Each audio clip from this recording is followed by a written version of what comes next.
All right, everyone. I would like to welcome everybody to our June webinar as we enter into our third month of stay at home. But as luckily we start to see more businesses open up, so we definitely have some good news there. So today we're going to talk about national and local market updates presented by Jackson Titus. So thank you so much for your sponsorship. My name is Steve Lamont. I'm the Executive Officer of the Building Industry Association of Orange County. But before we start, I want to thank all of our attendees on the webinar today. As I'm sure most of you know, and as I've said here multiple times, the BIA is made up of three pillars: advocacy, networking, and education. And with staying at home, we're consistently trying to figure out ways to engage our members remotely, and mainly our advocacy. And so over the last couple of weeks, I do want to give you kind of an update. The BIA chapters have been working very closely with local jurisdictions and partners to garner support for a delay in vehicle miles traveled implementation under CEQA. And for those of you that don't know what that is, developments would be required to mitigate based on how many vehicle miles that home produces, meaning that the further you live from job centers, the more you'll need to mitigate. And yes, it is as difficult and as expensive as that sounds. And so the BIA Southern California team has been collecting support from local jurisdictions, counties, businesses, state lawmakers, asking the governor to delay the July 1 implementation. I am happy to report that many Orange County cities have supported us: Irvine, Anaheim, Newport Beach, Laguna Niguel, Mission Viejo, the Orange County Council of Governments. Many more will be taking it up this evening and over the coming weeks. And today, the County of Riverside just supported this push. So my point here is, if you see a government affairs action alert from us, please know that it's going to fight a serious and real cause that is affecting the industry. And we appreciate everyone's support as we stay home, as we work remotely, in fighting these government affairs issues that will not stop just because we are no longer in the office. And so with that, I'm actually honored to introduce our panel here today, a pretty powerful, if you will, panel. And I'm going to start with our moderator, Leonard Miller, President and Chief Executive Officer of New Home Company. Leonard joined the New Home Company as COO in 2017 and was appointed President and Chief Operating Officer in January of 2019. In August of 2019, Leonard was elected President and CEO, and in his current position, Leonard manages all day-to-day operations, oversees the policy making, and is responsible for creating and implementing the strategic direction of the company. Prior to becoming a member of the New Home executive team, Leonard worked at Richmond American Homes, where he had regional and divisional responsibility for several markets in the United States. So thank you, Leonard, for joining us here today as our moderator. Now on to our panel. Dr. Chris Schwarz, Associate Professor of Finance at UC Irvine's Paul Merge School of Business, as well as the Faculty Director for the Center of Investment and Wealth Management. During his time at UCI, he has been published in all leading academic and practitioner finance journals. His research has also been cited by the New York Times, LA Times, Wall Street Journal, and the Financial Times, and provided a number of economic forecasts in the community. Some I have seen, and they are phenomenal. So thank you, Dr. Schwarz, for being here today. And then lastly, on our panel, we have Tim Sullivan, Senior Managing Principal at Myers Research. He is a major influencer in the field of real estate, market research, and community development. He is past chair of ULI's National Residential Council and also past chair of ULI San Diego's District Council, while currently serving on the National Community Development Council. He also holds an MIRM, Member of Institute and Residential Marketing from NAHB, and was elected to the California Home Building Hall of Fame in 2016. The Myers Research Advisory Group is focused on helping the public and private sector define consumer preferences and designing great places. So with that, I'm going to kick it over to Leonard here in a second. Please use your Q&A feature down at the bottom of your screen. So Leonard has plenty of questions to ask our panel after they are done. And so with that, Leonard, I'm going to kick it over to you. Steve, I appreciate it, and thanks for having me. It's an honor to be here today. I thought before, one of the things Steve wanted me to do was to give a market update from the builder perspective, and then we're obviously going to hear from Dr. Schwarz and Tim, and so I'm not going to try to steal a lot of that thunder. There'll be some overlap. But before I start, Steve hit on advocacy and support of the BIA, and I always and whenever I have these opportunities, I want to talk about that a little bit. And I thought what I would share with you is really the BIA and CBIA, how responsive they were to the onset of COVID-19. If we go back to 3 months ago, virtually every single day and by the hours, things changed across the state and nationally, and it was city by city, jurisdiction by jurisdiction. And you'd leave the office at 6:30 at night and feel like you had some form of a handle on it. You'd drive 30 minutes and get home, and the whole world had changed. And really what happened, it was really amazing, if you ask me, is BIA's advocacy on support of the industry. So you'd get home at 6:30 at night and you'd have a city or a county that basically said limited it to a stay-at-home order, defined essential services in one way. I would work, and our team here at the New Home Company would immediately reach out, and BIA and CBIA would be all over it. And it might be 7 o'clock at night, and by 11 o'clock at night, BIA had really contacted the governor's office, gotten clarification, which allowed our communities to stay open. I think across the state, we only had one county and one community that basically got closed down for construction, and we were able to work through and continue to build and close homes. And without the advocacy of BIA and CBIA, that never would have been possible. It was a great reminder to me how much of a difference it makes and why every dollar that we contribute to BIA and CBIA matters. I hope all of you guys will take that into mind and consideration. I thought before I went through market, some of you, we all come from different aspects of the business, is just curious maybe on the current status. And here at New Home today, just quickly, our sales offices are open. What's changed a lot is probably 80% of our traffic is coming through an appointment only, through our online sales concierge and our virtual tools. So we are allowing walk-in traffic. They have to fill out a COVID-19 questionnaire. Masks are provided, and there's safety protocols put in place. But the business has certainly changed, and it's going to be fascinating to see, really what changes over the next year or two that comes out of this. Our construction, again, was able to work through this. The trades wanted to work. Safety protocols today remain in place. Again, daily, the trades come on, and our trade partners, they've got to fill out the questionnaires. Social distancing practices continue.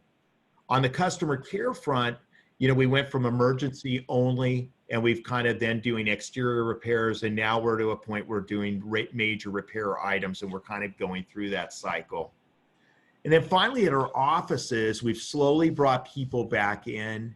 I would say that we're currently at about 25 to 30% of our typical capacity in the office. And I expect that it'll remain there probably up to the next couple months where it sits today. We've had all sorts of full safety measures remaining in place. And I think probably most interesting is how things again will change going forward in the future. Businesses continue to the ball continues to be pushed forward. My expectation is that we will probably have 20 to up to 50% of our office staff that will never come back full time. A lot of those folks will remain and work at least part of their week from the home front, not only for the foreseeable future, related to schools, care, impacted individuals, but I think that's probably going to be a long-term solution as older people like me have changed our way of thinking and seeing how well that can work. Really quickly on just giving a quick market update, I would start with what a difference 2 months makes. And I'm going to really kind of talk about general market here as well. I'll sprinkle some new home stuff. There's some disclosure things that I can't, frankly, completely share with you. But from our perspective, the market seemed to have bottomed around Easter weekend. We're sitting here in the middle of April, and what sales we had generated as a company were offset by some cancellations. We sat here, and I remember updating downside to our business plans, and we really kind of planned for the worst and hoped for the best. Since Easter weekend, every week has just we've seen week over week improvement. It continues to just get better. Specifically, we've had 3 of our best sales weeks in the history of the company in our past 4 weeks. We've seen both us and other builders, I would, kind of classify it as suburban markets are performing better than coastal. Specifically, the Inland Empire. You start with the Inland Empire and you look at the last 6-7 years, the last several weeks have been a highest point of the current cycle when it comes to sales. A typical community is selling around 1.3 homes per week, but Inland Empire, Central Valley, Sacramento, all kind of near cycle highs. In the Inland Empire, we've really seen an influx of Orange County buyers looking to buy inland. So that's interesting as people are working from home. So we'll see what that really means long-term. Coastal has certainly improved, and I would say it's improved where it's equal to or a little better than the same time last year. Now, remember last year, the first 3 to 4 to 5 months of the year were a pretty easy comp because it was pretty tough this time. Well, I would say January through about April of last year. And then things really progressed from May through the balance of the year. And we're seeing that it's at those levels or slightly above. So it's really encouraging. When you think about price points, entry level, first time move up is performing best is what we're seeing. The second home and the age qualified are the toughest. They've seen some improvement in the most recent weeks, but those certainly are the tougher markets today. The demand, I believe, is being driven by, hey, there was a lot of pent-up demand. One. Two, the inventory levels are really, really tight, both on a new home perspective as well as the resales. A lot of people took their homes off the market. I think new homes have taken market share away from resale. We saw the mortgage market start to stabilize, and then really kind of a move. There has been some reaction centered around COVID-19 and privacy and safety. We're not seeing steep discounting, and we didn't really see it through, so people stayed generally pretty disciplined in the marketplace. We did see a little bit of discounting, really with some inventory move up, but certainly not at the entry level. And what we're really seeing today is a lot, not only ourselves, but we're starting to hear other builders talk about taking price increases when they can. The other thing, the first thing that you would have saw is with the onset of COVID-19 is every public builder and builder in generally got very, very conservative. And really it was about preservation of cash. And really, so the land market really paused because it was a hard time to think about buying land, moving forward with transactions. A lot of builders basically reached out when they had deals tied up and looked for extensions or renegotiation of terms, not necessarily price. With, as you would expect over the last 8 weeks and sales getting better week over week, you're seeing everybody starting to re-enter the land market, and all the builders are getting more and more confident. And then on the cost side, I think, again, with conservatism, most builders really looked at the cost side, see how they could reduce costs, both within their organization, as well as talking to some of our trade partners. Again, I don't think many people really saw much in the way of reductions. Again, with sales getting better, I don't expect that we will. Coming off that, one point of note would be that lumber's up significantly over the last 4 to 8 weeks. So I know all of us are looking at taking some increases there. With that, I think I'll just turn it over to Dr. Schwartz and Tim.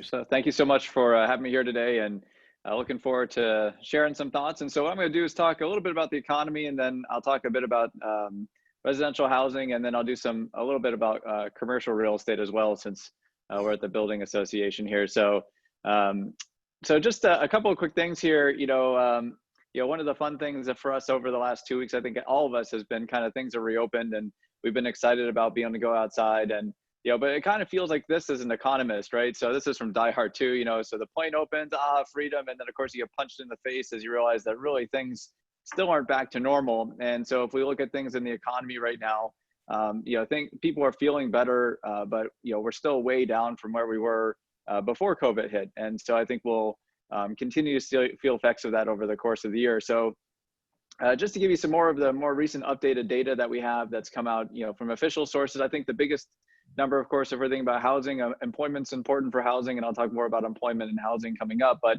everyone was very surprised about the job market having 2.5 million new jobs back in May.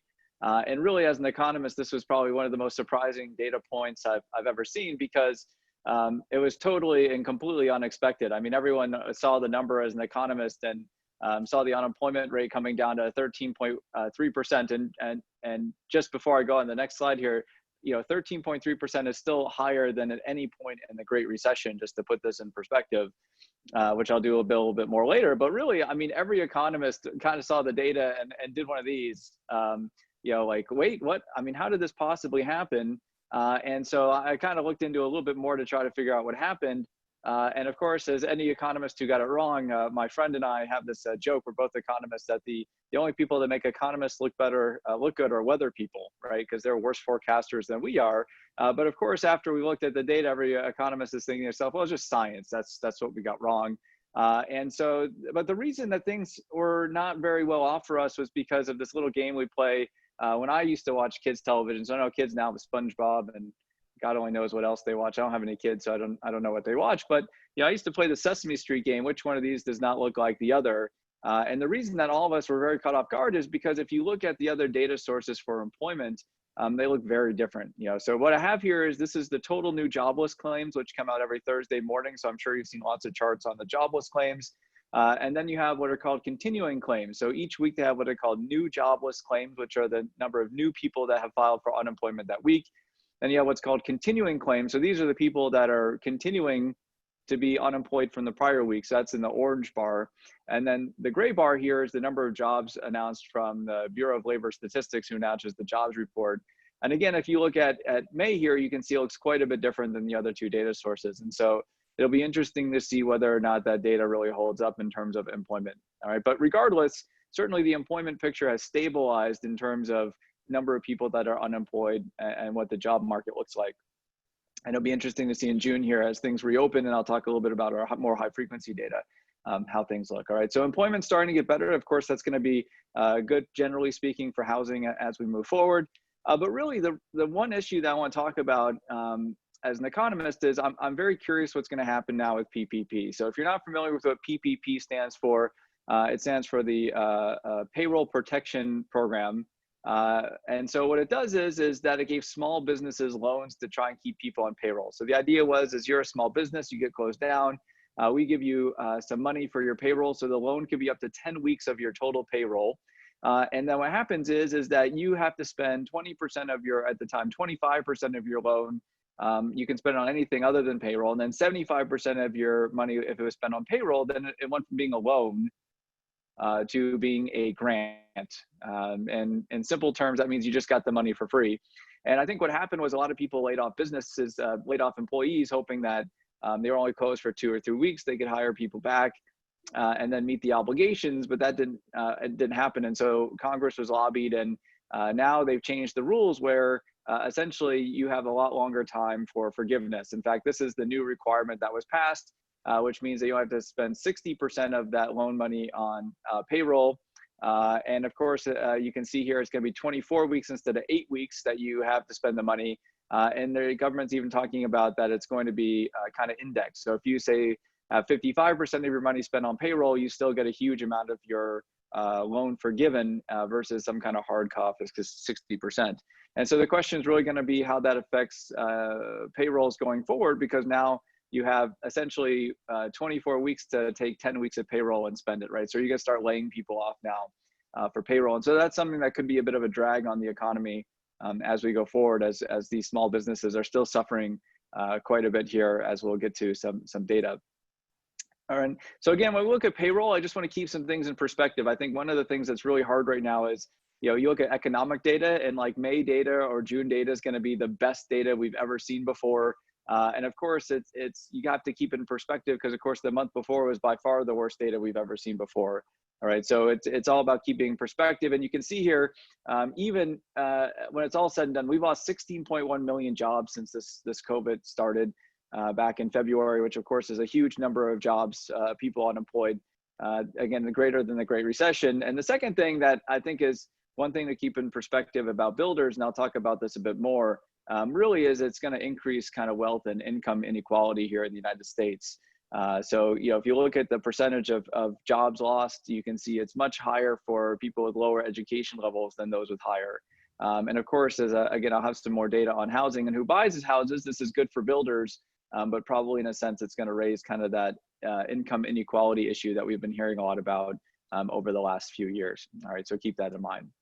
All right, so a little bit about data that we've seen coming up about the economy. So one of the things that's really tough about this recession is that it's moved so fast in terms of how quickly things were shut down, and now things are opening. It's really hard to get a sense from the traditional economic data how things are doing. And so you can see your retail sales came out this morning, and right now we're down about 6% year over year. So if you look at last May compared to this year, we're down 6%. If you remove gasoline, gas prices are down in every state except here in California, of course. You can see that, oh, by the way, our gas tax is going up on July 1. So that's another thing you might want to advocate for.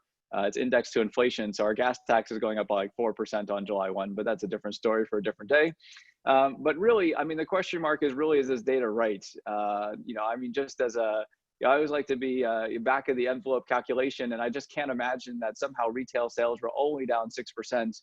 When we look at some of the other high frequency data that we've seen, it seems like that's a lot of Disney Plus subscriptions that we'd have to have. But in any case, the data shows that we've had a very strong recovery, and retail sales here have been pretty strong. All the other data, though, is not quite as optimistic, right? So if we look at some traditional manufacturing indices, like we have, this is the Empire State Index, which represents New York. You can see that things are improved, but they're still worse in New York than they were back in 07, 09. Of course, New York was one of the most locked down states. Manhattan just opened, I think, last week. And so that's why you see it down a lot. You can see the overall, if we look at US manufacturing, it's improved. It's still way better than 07, 09. So that's a pretty positive thing about the economy. Again, you can see the same type of ideas here if we look at the new orders. So one thing that's interesting to note is if you look at the overall index, it kind of hides a lot of the real hurt that we have here, which is the new order index. So this is new orders coming in. So you can think about this as forecasting future economic activity, and you can see new orders are very, very low. So it's bounced a little bit from April to May, but generally speaking, you can see it's down where we're kind of in the Great Recession of 07, 09, which of course is the biggest recession since the Great Depression. If you do the same thing with non-manufacturing, so you can think about this as service. So this is like services. You can see services have bounced that back a little bit here in May, still way better than they were in 07, 09. But again, if you look at the employment index, you can see we're back where we were in 07, 09. So you have to be a little bit careful with these headline numbers. A lot of it is kind of hiding the real economic damage that's going on underneath the data. A couple other data points here, because I could do these all day and show you how bad things are, but it's kind of beating a dead horse, so to speak. You can see like vehicle sales have improved quite a bit last month, but they're still down. And so then let's get to some more high frequency data. So one of the things that we had to do as economists is be very resourceful when it comes to looking at data. So this is restaurant data. So this is the percent change year over year and how many people, foot traffic from OpenTable. And you can see that this year was pretty normal until we got to March. Then of course, everything shut down very quickly in March. And then you can see that things opened up very slowly. United States, generally you had some states like Florida, Arizona, Texas, et cetera, that opened earlier than California. But all of us are about down still 70% year over year when it comes to foot traffic for restaurants. And a lot of that is, of course, the fact that most restaurants can only have 50% of capacity, but also a lot of it is probably people are avoiding still going out in public. So this is restaurant data. This is the number of flights, all right? So this is the number of flights that are flying across the world. And you can see here that it's still down 30% year over year, though it's much improved. It's down 60% at one point. So this is all flights. If you look at just commercial airline flights, it's actually down more like 50% right now. But we even have better data because this just looks at the number of planes. It doesn't look at the number of people on the planes. And so this is TSA passenger data. So this is the number of people that have gone through TSA checkpoints. And you can see here that we're down about 80% year over year still. So again, we've recovered some in terms of travel, but we're still incredibly low. We're only at about 20% of last year's data. So if you think about the airlines here, they're definitely still really struggling with demand.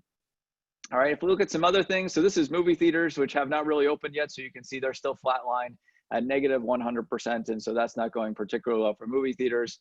And so when you look at all this data and you wrap it up here, just to give you some ideas. So I have last year, Q4 is kind of the 100% mark. And then, the average value for Q1 and average value for Q2. And you can see that we've improved somewhat, but this economy is nowhere when it comes to the retail sector close to what it was before COVID hit. All right, so again, things are going to look great in terms of if you look at the month over month change because everything was shut down in April, but really the data here so far is not particularly good for the year. All right. All right, so what's going to drive the economy? I think really everybody knows the economy is not doing well. And so the question is, what's going to drive the economy? And so, I think part of the issue that we have is really with people being scared. All right, so people being scared. So if you're scared to go outside, it doesn't matter if things are open, you're not going to spend money. And so this is some data that is from 538. So if you've heard of Nate Silver, this is his website. So they've been doing polling on essentially how scared people are of COVID. And so you can see here, what I've done is calculate the difference between very scared and somewhat scared, and the opposite, which is not very scared and not at all. And you can see it was pretty solid, the difference around 70%. So people are very, very scared of COVID. And now you can see that difference has declined as of June 7th to 40% of COVID. And, I think some of that probably, unfortunately, is of course because the news cycle changed a few weeks ago, and there hasn't been as much coverage of COVID as there was before. And so I think it's kind of out of people's minds. And so I think that's part of the reason. So it'll be interesting to see now. We heard Beijing's popping up with a new issue in other countries. So it'll be interesting to see if people are still scared going forward. But as long as people are scared, that's going to have a real impact on demand for the economy. Are we going to have more stimulus? So Donald came out this morning and said he wants $1 trillion for this new infrastructure bill. And so what I've done here is this is the difference between, this is the year-over-year change in essentially income, all right, personal income.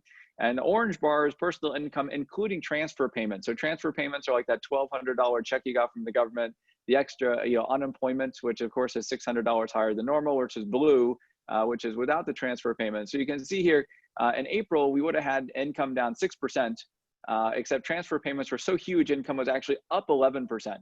And so really, if you calculate it out, people have more money so far this year than they did the prior year, simply because of the size of the stimulus, right? So the question is, are we going to get more stimulus? What's it going to look like? Because if they keep dropping $2 trillion at a time in the economy, it really doesn't matter what we do. We're going to have a good economy. All right. So the other thing that we have to worry about is the second wave. All right. So a lot of talk about the second wave coming up.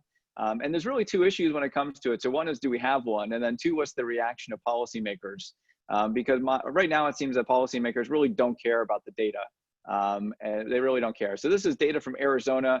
This is a website. So this a news article. So this news article talks about how Arizona is running out of hospital capacity. Please note this was on June 6th that this article was posted. And then if you look at, this is Arizona data. I didn't update my thing, but this goes till June 15th. So there's a little hole in my graph here, but June 15th. So this is June 6th when that article came out. And you can see hospitalizations and new cases have continued to really spike in Arizona. And so the question is Arizona just going to let this keep going? Are they going to change policy or not? If you look at the US in general here, you can see we just haven't done a good job controlling COVID. So this is a comparison of Italy and the US. If we match up the peak cases, and you can see that while Italy fell very fast, we were really kind of at a plateau here in the US. And the real issue becomes, well, what happens when it gets cold outside again in November or October? If we don't have a vaccine, we could have some serious problems. And just for us here in OC, this is OC data. And as of today, we are at a 7-day moving average high of new cases per day, hospitalizations, and ICU. So we have not flattened the curve here in Orange County in terms of cases. So I know that you don't have any hospital crisis going on here right now, but clearly we have not flattened the curve because those are steadily rising over time. And with new cases hitting a new high today, hospitalizations and ICUs are just going to keep going up over the next few weeks because, of course, those lag new cases. All right, so a couple of things here I want to talk about. I'm going to hand it over to Tim. So let's talk about real estate for a moment. So this is actually a graph I put together back in March. So someone asked me if it's going to affect real estate. And my answer was, I really doubt it. And the reason I really doubt it was, so this is what kind of job you hold by what kind of degree you have. And if you really think about the jobs that were really hurt by COVID, it's really kind of the service jobs, right? It's being a bartender or a server or something like that, right? Or working at a hotel. And you can see those are really dominated by people with less than college degrees. All right, so they're really dominated by those individuals. And then if you compare that to who owns houses, and you can see that, in terms of unemployment, that's where unemployment spiked the least, is those people that have a college degree. It's only about 8%. But really, if you look at who owns a house, a majority of homeowners are not people that have high school degrees or less than high school degrees. The majority of people that own houses have a college degree or better. Of course, this is the rule. There's always exceptions to the rule, but generally speaking, higher educated people own houses. And of course, those are the people that have been least affected by COVID. And so my conclusion was at the time that probably we're not going to see a big issue with housing. And that certainly, has been pointed out, has been the case because we don't have these factors, right? We don't really have crazy mortgages. We don't have inventory overhang. We have solid household formation going forward in terms of there's a lot of millennials that are in their 30s right now trying to start families. And again, there's going to probably be solid demand, assuming there was no mass layoffs of educated people, which is exactly what we've seen. All right, and so if we look at some other data here, so this is new home sales versus recession. So just, again, this is a graph from my friend Bill McBride at calculatorrisk.blog.com. And you can see, generally speaking, of course, new home sales fall during a recession. And you can see here that really they've not fallen that much. We were back in 2000, early 2019 levels when this happened. So we did fall off on new home sales, but not a lot. All right. If you look at existing home sales, that was probably the biggest drop off. So as noted earlier on the call, we basically had things shut down in March. There wasn't a lot of showings going on because, of course, everyone was staying at home, had to come up with rules. And so this data, I'm sure, is going to bounce back over the next few months as we go along, as now people have been showing houses and whatnot. I think also existing home sales are a little bit harder because showings are harder, right? If you have a family living in the house, of course, that makes things much more difficult from a virus and a social distancing perspective. So this is probably where things will be a little bit slower to bounce back than, say, maybe new home sales by builders. In fact, new homes might have a little advantage here for a while as people are worried about going to somebody else's house that might have COVID. All right, so if we look at mortgage purchase applications, I think this is the really most encouraging sign. So mortgage purchases are applications are up about 10%. They were down about 30% a few months ago. They're up 10%. Again, that should indicate some strong buying going forward for residential real estate. If you look at delinquencies foreclosure data, again, I'll just go through this quickly. It has definitely popped up, but it's really not nearly as bad as it could be, or nearly as bad as 07, 09. So again, I think in terms of foreclosure, there's not going to be a really big issue there. All right, a couple other things just to note here. So housing prices, right? So of course, the most important thing for housing is that ratio of sales to inventory. We have the lowest inventory that we've had in an extremely long time. So this is the least amount of inventory, pretty much you can see on the graph here. And so yeah, sales took a hit, but inventory is down a lot. And of course, what happens is if you have sales and no inventory, then prices have gone up. So Case-Shiller's actually started to turn up again if we look at housing prices. And you can see here that, we're definitely going to see some housing price increases this summer, as I think demand is far going to outstrip supply as we go through the summer months here, the big buying season as we go along. All right, just one other note about real estate. People always talk about that we're in a bubble. They see this graph and they think to themselves, wow, we're going to be back in another bubble again. We're really, once you take into account the fact that mortgage rates are so low, this is actually one of the cheapest periods to buy houses. So this is real income versus interest rate, and you can see the payment on a medium priced home in the United States is extremely low. It's not anything like back in the housing bubble of 05, 06, 07, which is one of the reasons we're seeing such strong demand for housing. All right, a couple of things left here to talk about, just 1 minute on CRE.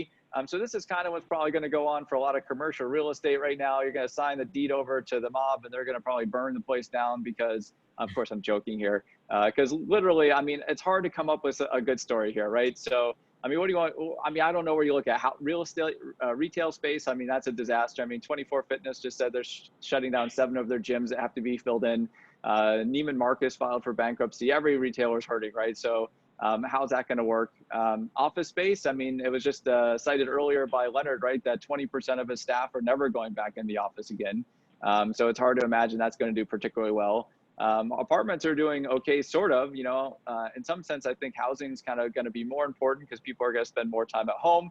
On the other point, you have tens of millions of people unemployed, and industrial is probably in the best shape. Actually, I think, we're going to have a lot of this, what's the best way to put it? Nationalism happen as companies try to really diversify their supply chain and keep it within the borders just to make sure they don't have a disruption again.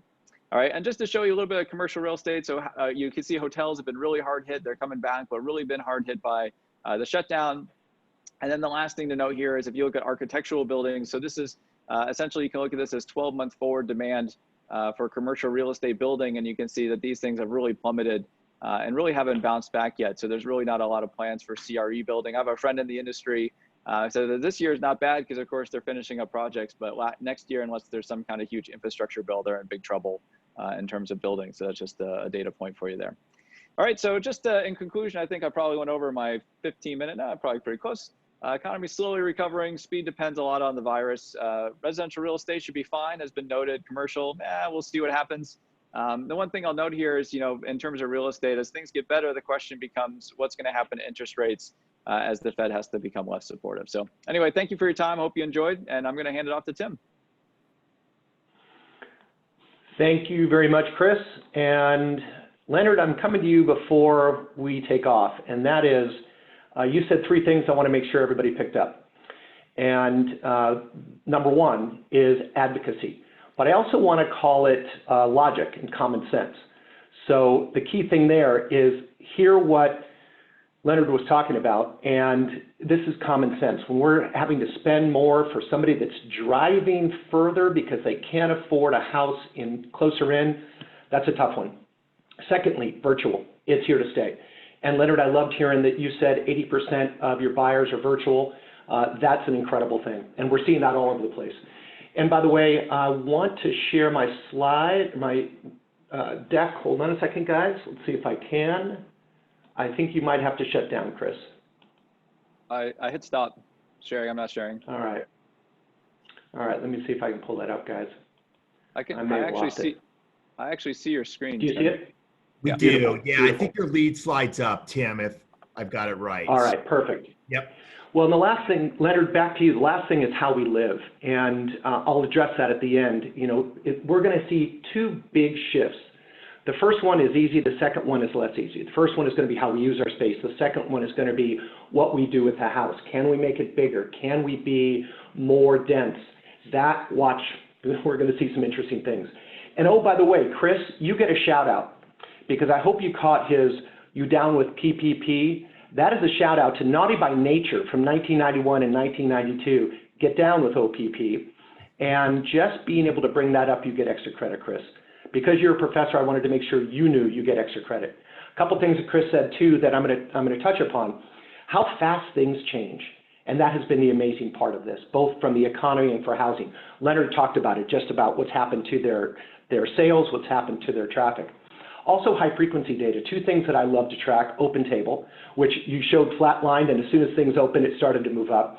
But also number of flights. I used to take 20 to 25 segments of flights every month. I went down to 0. I've taken 2 in the last 2 weeks, but it's a different world out there flying. And last but not least was fear. And the key thing, and think about this one, Chris, the key thing is things get cold. We might be more clustered together with our families. We might not be able to get out more. So maybe that's an offset for what happens. I'm not sure, but it's something for us to think about. Now, today, what we'll plan on doing is the following. My goal is to share with you a couple of things related to the housing trends, a little bit of some economic elements, and then we'll get into a discussion which Leonard will lead. Now, first thing about housing trends, and I want to shout out for Ali Wolf, our chief economist, and Nick School is one of our senior analysts. The research that they've been doing on our weekly webinars has been absolutely fantastic. So what you see is a compilation of many of the last couple of weeks of our COVID webinars. But check out the slide I have here. This really is the fact that we're looking at a V recovery from housing so far, but one of the things that we worry about is that housing can't carry us alone. As you look along the bottom of the screen, it gives you a sense for why we've bounced back so quickly. Policy has helped. You heard what Doc said about the fact that with the stimulus, incomes actually went up. That's an important thing. But people just also want to get out. However, it does sound like we're paying the price in terms of a higher infection rate. And what are builders talking about? And Leonard, we've been doing a weekly survey, which you guys are part of. And we're talking to builders that represent about 20 to 25% of all sales, all new home sales that are taking place. This gives a quick take, but the fourth bullet is really what I want to share with you. In the housing side of the world, things feel like they're back to normal.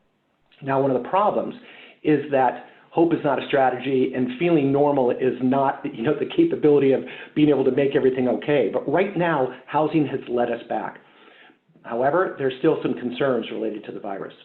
Now, this comes from the surveys that we're doing. And Chris, I want you to know this is week over week stuff. So this does show, just that quick take on what's happened in the market, but we've been doing it now for 14 weeks. And the thing to note on the far left-hand side is that about 43% of the builders that represented a yes, that things are getting better significantly or slightly. We're seeing, that number's slow, but remember, it's a relative number. 2 weeks ago, 66% of the respondents said they were either increasing or significantly increasing their contract volume. The numbers that are increasing are slowing, but the key thing here is look at the far right-hand side.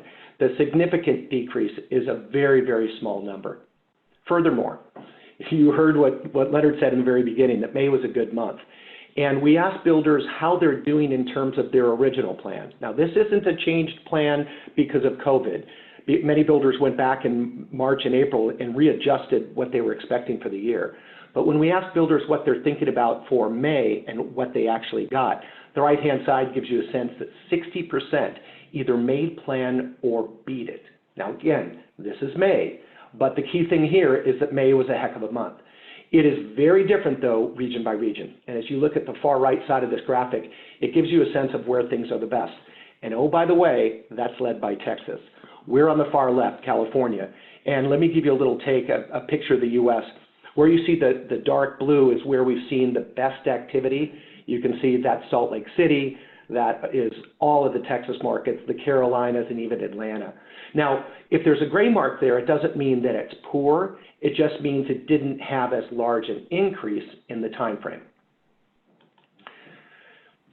You heard Chris talking about high frequency data. Here's some. And this is a data that we started tracking about 13, 14 weeks ago, and it's really cool. It's called showing time. Basically, it's a tailing week indicator for the number of showings that the resale market is going through. So you can look left to right, and it's Texas all the way through California. But what we're comparing is the worst week in the pandemic, and then traffic in the 22nd of May, and then today. And notice what's happened in Texas and Utah. Remember, I just mentioned those as two of our best markets. They popped up significantly. And even California, it moved pretty well. I'll hit California again in a second on a couple places. We were slow to come back in terms of releasing the hounds for our economic element. So that did slow us a little bit compared to other markets. But some other markets have not done quite as well. When you look at New York, they're still 26% off, but they were almost 100% off. So looking from left to right, Colorado's another market that bounced back pretty well. Most markets, and you heard Chris talk about this, most markets are starting to see some increase in the resale market, but not enough yet to be really competitive. And first-time home buyers are really driving this. What you can see from this graphic is comparing this year to last year. This year is blue. You can see the first part of this year, the first-time and second-time buyer was really jumping into the market. And this indicates the markets that this is really the purchase rate blocks. So it's the people that are going out to get mortgages. But we see that little drop that happened towards the part of April as things started to slow. But the key thing is that first-time buyers out there, and we look at them as the green shoots. Now, May listings grew in some markets. Now, this gives you a month-over-month take. And as you look left to right, we've got some of the California markets here. Now, keep in mind, this is just month-over-month. Now, some of the markets didn't do quite as well. These are the markets that are down. I mean, Cleveland and Tampa and Phoenix, they're still not quite back to where they should be. And there's an implication for this. Because as we move, and we look at active listings, here, I forgot to show you this one. This is year over year, and it's very constrained as we look left to right, Orlando all the way through Nashville. And as we look at a couple of other markets, you can see that we're improving in Denver and Indianapolis, but here's the big change. As we look at the implication for a reduction in supply of the resale market, it's actually good news for the new home market. Why? Because we have less competition. Now, look at the right-hand side of this graphic. What we're comparing here is, like we do on the left side of the graphic, April of 2019 to April 2020. Most of the markets that you see with the bar chart have shown an increase in the market share for new homes. But if you look at the California market, San Diego's actually down a little bit, LA's down a little bit, and that has everything to do with two things. One, we were late to the party to open back up. And two, we're a higher priced market. Remember, we've got the entry level and first move up really moving this market. And now look at the left-hand side of the graphic when we're talking about Dallas and Raleigh and Charlotte and Phoenix. They're feeding well off of the first time and second time home buyer. But here's a massive takeaway. That restricted supply is good for us on the new home side of the market. This is a quick take on the single family permits year over year, so the first 4 months of the year, and you can see Riverside, San Bernardino's done pretty well. Now we're looking at total permits. So the first thing I showed you was single family. This is total permits. And now what I want to show you is just April permits. So you can see market to market, it changes a little bit, but it's not the same in every market. Now remember, we're looking left to right, year to date, that are single family, then the year to date total, and then only April. But look what's happened to a couple of markets. When we look at permits in April year over year, a number of markets have been hit pretty hard. And why? The shutdowns. You heard Chris talk about fear, government delays, and that year over year pullback has been very much related to them. Now, are we in the clear? And Leonard, this comes really to thinking about what you guys are spending your time thinking about within four walls. When you look at the challenges that we have working from home, you look around your place and you think, holy cow, I need a new paint job. I need more space. I need more functionality. If you look at the orange color, technical problems coming up, 18% of respondents from this commercial cafe survey said that they have technical problems. Well, Leonard, we can fix that with 5G. That's a pretty quick fix. The far right-hand side, where it's a light blue color, lack of space. Well, the quick fix there is convert a second bay of the garage into an office or a man cave. Ultimately, distraction from kids. Well, the open floor plan now comes into question, because when we need separation, is it really going to work for us to have the kitchen, living room, family room, dining room all connected? I challenge us to think about that, because I think we might start to see some of the spaces closed off. And then ultimately, the lack of social interaction with workers. That's why I think, Chris, that we're going to see the office continue but be redeveloped. I'm in an office today, in fact, that's very open. We have a lot of natural air, but we have separate office spaces. It's a great place to convene and then to separate. I think reports of the office world dying is greatly exaggerated, but I think it's going to change pretty radically, and how we use space will be different. And Allie, Nick, and I are constantly talking about this.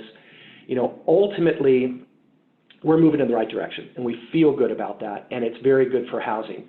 But we also are concerned about the other shoe dropping, and these are all the factors you heard Chris talk a little bit about, and certainly Leonard worry about.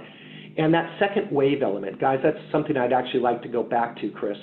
The second wave element, what does it mean for us? Because I asked Allie Wolf this question on our last Wednesday webinar, if she thought it would, cut the market off.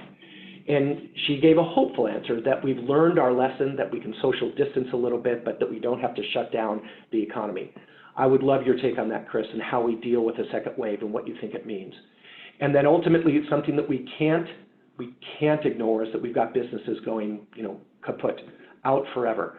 And some that are pure open market experts say that's okay because there's not sufficient demand. Certainly, there's concern that the retail market is oversupplied, but there is a short, middle term, long impact based on people not having jobs and the expenditures going down.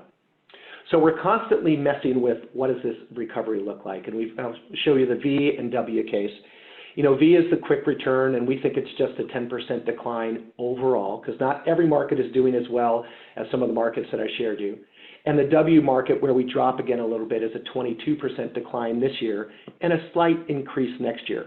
We'll see how this works, because we playfully but seriously talk about a mushy middle, which is kind of into summer and fall, to see how we do in terms of sales and from an economic standpoint.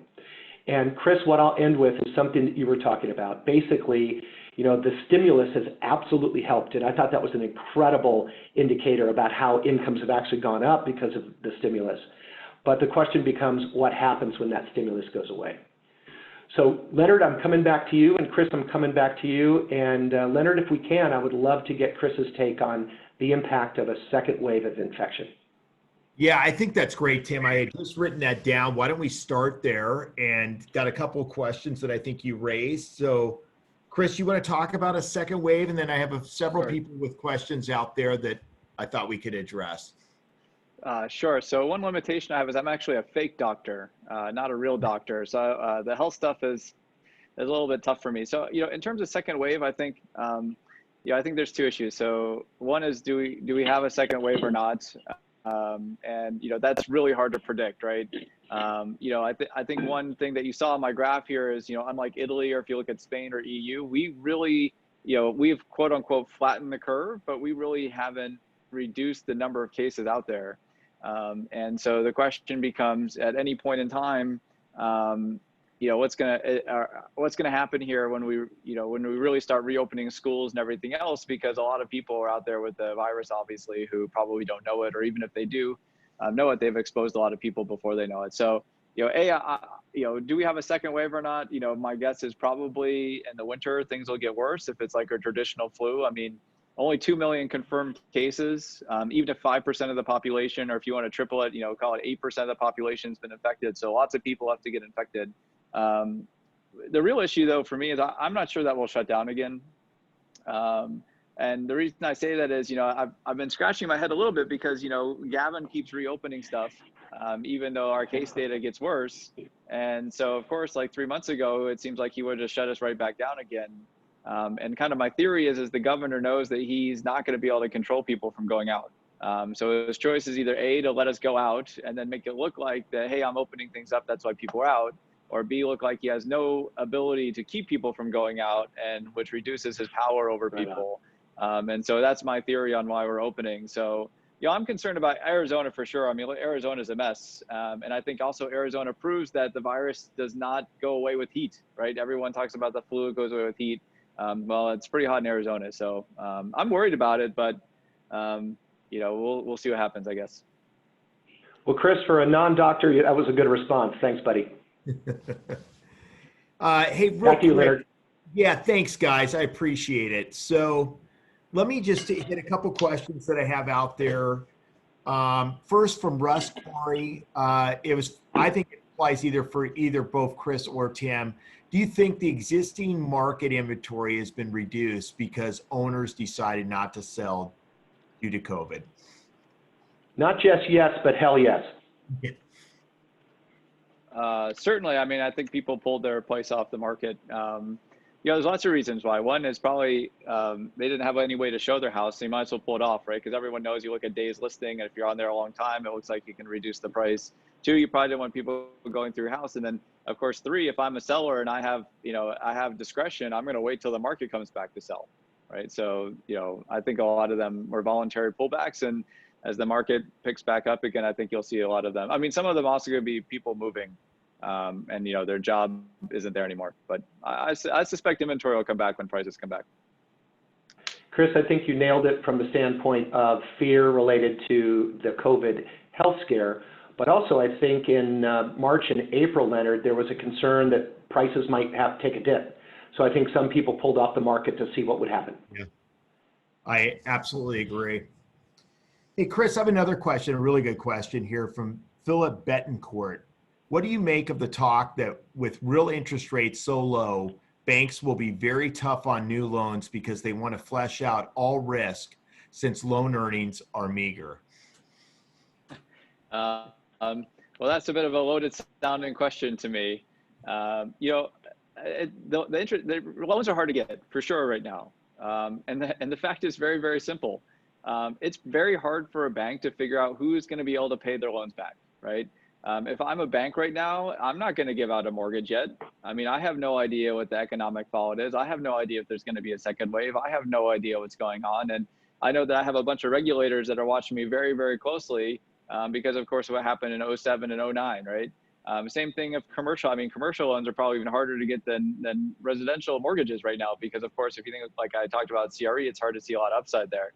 So I think a lot of what you're seeing with lending is just natural. Banks are scared to loan money, as they should be, because of course you don't know what the visibility outlook is, and it's not banks. So I think this idea that it is banks. I mean, if you look at the actual financial markets, if you look at spreads on corporate bonds, regardless of how creditworthy you are, the spreads have gone out, which means it's harder to get a loan. So it's not just people at banks that have become more stingy with credit. It's all investors have become more stingy. The only people who have become less stingy are Robinhood traders. So if you want to raise some money, just issue it on Robinhood and you'll be fine, I think.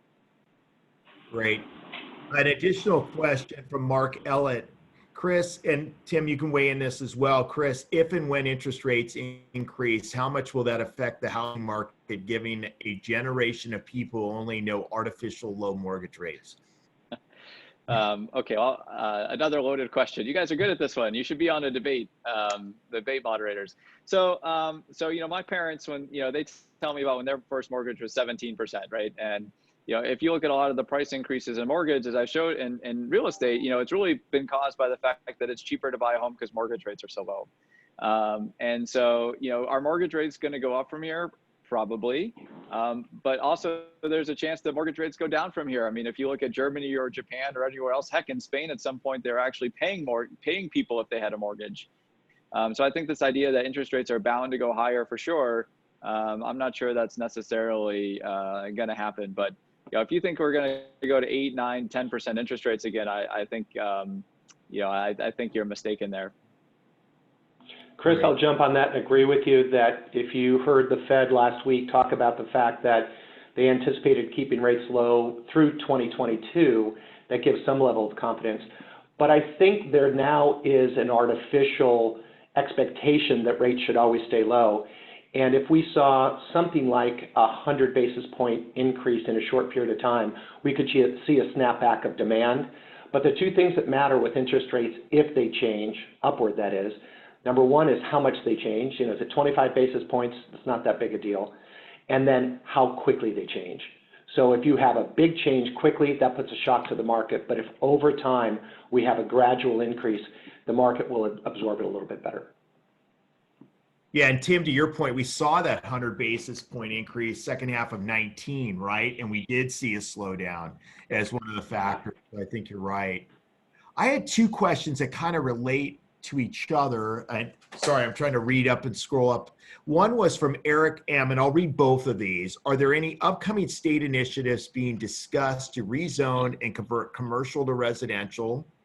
And then, sorry guys, trying to scroll down. And then from Bill Pietsky, with some hotels and motels in distress, is there a viable opportunity for home builders to swoop in and reimagine / convert some of these properties into affordable for-sale condos? Leonard, I can start with that. I won't address what's happening on the state side, but I'll address from the private side. And it's good to see that Bill reached out. Bill, let me go to you first, and that is on the hotel motel side, there is some early anticipation and analysis around reusing hotels. But keep in mind that a hotel is typically going to be one of the most problematic physical spaces for residential because of the hallway element and the small version of the units. Do I think there's opportunity there? Yes, in a big bad way. Another part, using Myers Research as an example, we have conducted 6 or 7 analyses in the last 6 or 7 months of former or existing malls, both the regional malls and a little bit smaller malls, and reusing some of the commercial space for residential. That's happening right now. And it does have to go through a rezoning process, obviously, but most cities are quickly getting a dose of reality about retail. So I anticipate we're going to see that more. And I think the coolest example of this is Brookfield. Watch all the stuff that Brookfield's doing with all of their commercial revamping. It'll be a great case study. Yeah, Tim, that's exactly who I was thinking of, Brookfield, and that their focus, right, has really been looking at some of those big mall type retail properties and looking at alternative uses. So like you say, that's clearly going on today. Real quick, this as things open up, this is from Carlotta. Carlotta, it's great to see you on. Ciari, as things open up, do you foresee business travel reduce significantly as we have all become used to Zoom meetings? I think absolutely yes. Not related to travel so much, but just thinking about how I'm thinking about things here at the new home company. I typically will connect with our division leaders at least once a week on standard meetings via phone. I don't think I'll ever go back to that. I know people have fatigue with Zoom, Microsoft Teams we use a lot in some of the larger group settings. I got to tell you, doing a one-on-one virtual meeting with our division leaders versus doing it over the phone, how much I'm getting more out of it. I'm not distracted, eyeing a computer, seeing the body language on the other side, and I find that very useful. I know as a company, we're going to try to do as much as we can virtually. There'll always be some form of travel, but I do see that changing for the long term. Tim, thoughts on your end? You travel a lot. I think you nailed it. I would back you on the fact that we quickly ramped up the interaction. We use Teams also. And Carlotta, the thing that I think will still exist, and I'm hopeful here, and 100% transparency, part of our company does do through Builder Magazine, industry events. I think there'll still be a demand for industry events once COVID is understood, whether we have a vaccine or people are comfortable, because I think there's still always going to be an opportunity for us to connect face to face. When you really develop a relationship, being around somebody in a 3D environment, it really does help. But I think there's going to be a significant reduction in travel. Great. Hey, real quick, Chris, I know we're running a little bit long, but I'm going to try to cover one or two more of these. There was a question from Hal Schillinger regarding how does household debt look? So just talking about debt levels. Sure. So I don't have the graph in front of me, but household debt levels are, as a percent of GDP, are just fine. Household debt is not a problem. Revolving credit actually never got back to where it was before as a percent of GDP. So revolving credits like credit cards never got back to where it was before the Great Recession as a percent of GDP. Mortgage, non-revolving credit like cars and houses is, I think, probably a little bit higher than it was before the Great Recession. But two things. One is, of course, the service cost is much lower because mortgage rates are way lower. So just for a little historical perspective, in 2007, I believe mortgage rates were close to 7%. And of course, now they're down in the 3s. So I think we're just fine on the household debt level. It's presuming that most people will get their jobs back fairly quickly. I think we're okay there. Great. And then one or two quick. Leonard? Yep. Sorry. Go ahead. There's a question that I'll answer so you don't have to, and it comes from Jasvina. The question about layoffs with home builders. Jasvina, they've happened. I think we hit a big spike 2 or 3 weeks ago.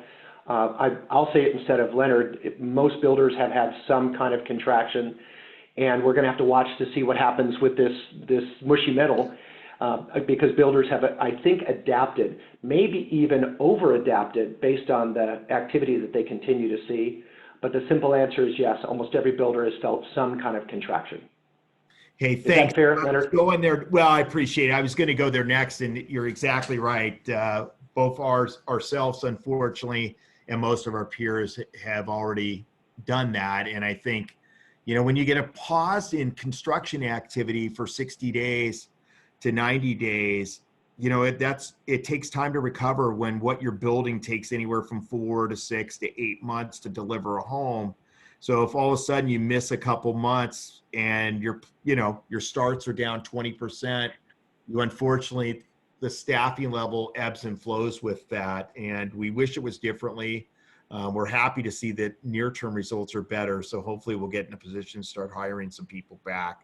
The last question, and then I'm going to wrap it up, and I'll just do it really quickly. And I'm sorry I didn't get to everything, but from John Gentilian, it was to myself, do you see grading starts in the Inland Empire to continue this year and next? And I would say yes. I mean, if we were sitting here 90 days ago and you hadn't started doing development, just like the land acquisition market, I think everybody put on a pause and wanted to see where things are going. I think near-term results are good. I think we're all being cautious going forward, but if the deal still makes sense, again, we're kind of near all-time lows when it comes to community counts and inventory levels, still really depressed. So I know in our case, we've got a couple deals that we anticipate starting grading this fall, and we're still on track to do that. Tim, I don't know if you want to weigh in on that one as well. I think you nailed it, and we're very confident that May and June look good. Beyond that, there's so many things that are going to come into play, we just don't know. And that goes back to Jasvina's question. I think that builders made a response. A couple have laid off 20-25% of their staff. It's with the anticipation that we could still do this. Hiring back could happen, but they're betting on the come that it might be a little bit more difficult for a few more months. Thanks. With that, I know we ran a little bit long, and I think Steve's got a few technical difficulties, so we've all. Which I'm back. Oh, you're back. Do you want to do? I jumped on my phone, so one of those working with tech, I guess, is one of the difficulties of being here. So yeah, with that, thanks to everybody for jumping on today. Dr. Schwartz, thank you. Tim, thank you. Leonard, thank you. everybody who's jumped on, Jackson Titus for sponsoring. We really appreciate you guys joining us for these webinars. Like I said, we're trying to figure out different ways of engaging our membership with working remotely. So with that, hope everyone has a great Tuesday, and thanks again for jumping on. Thanks, everyone. Thank you. Take care, everybody. Thanks. Thanks, Steve.